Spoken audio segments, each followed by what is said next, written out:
work done before the summer of next year, so we're going to open the summer of next year. We have a dedicated preschool board that is separate from the church board that is actually putting together policies for the preschool and job descriptions. Towards the end of the year and early next year, we will be looking to hire a director for the preschool. This is a very important role that we need to fulfill or to fill. That director will be in charge of the preschool. They will be in charge of the staff. They will be responsible for the children. They will be dealing with the parents, of course.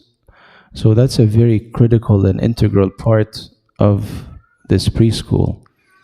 Once we put the job description together, we will advertise it, and anyone that meet the qualifications for the job description can apply to this job.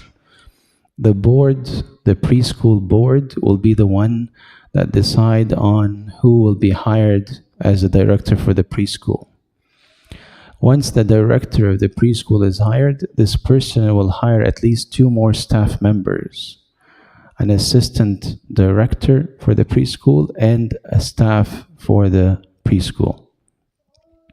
Once we have 3 people hired, then we can start advertising and market the preschool. And as we get more children, then we could easily hire depending on the needs of the preschool. So that's a lot of work that the preschool board is taking on, and please continue to pray for them because they're volunteering all their time and effort to do all this work.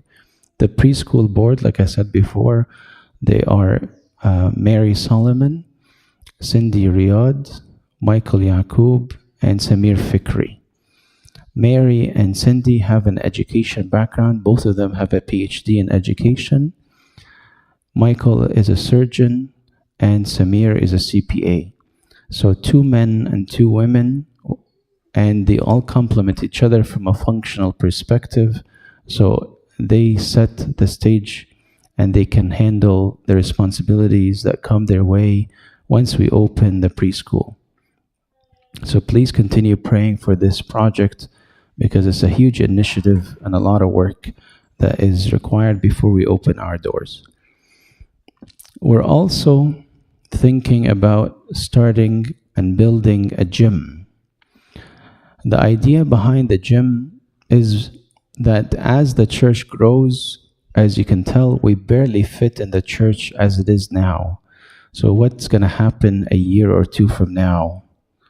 We're not going to have any room for anyone to fit anymore. So we need to have a place to be able to pray at least on Sundays, so we could all fit in the same location. So the idea of the gym came because on Sundays we could be all in a big gym and we could all have the space to fit even more people. Also, most of the demographics of our church have many children and they're young families. So we'll need a place for all these kids to play and have their activities and have their summer camp. So during the week, the gym would be open for all of the sports, for adults and for children. So the men's group can play in the gym, the women's group can play in the gym, and also the children all throughout the week, as well as it takes care of the Sunday liturgy. So we're starting to get quotes for how much the gym would cost. So please pray for this project as well. Also, that gym would be a good transition for us as we think about building a bigger church in the front. So once we have a gym, then we could start using it. Once we exceed the limit of that gym, then it makes sense to go and build a bigger church. And that way we have this church as a chapel that we could still continue praying at during the week, like Wednesday and Friday liturgies. We would have a bigger church that we could ultimately pray at every Sunday and of course on the feast days. And we would have a gym that takes care of our activities and sports. So this is the vision that we have in front of us. Please continue to pray for each of these projects that God may bless this effort. You know, the church board, they're all volunteers, and they take a lot of their time and effort outside of their families and their homes and their work just to be able to help the church out and volunteer their time and effort. So please, if you see them, please thank them. Nobody is paying them anything to do all this work. They're the ones that plan, they're the ones that execute projects, they're the ones that maintain the church facility, they're the ones that take care of the finances of the church. It's a lot of work, and they're doing it happily on top of their day-to-day life.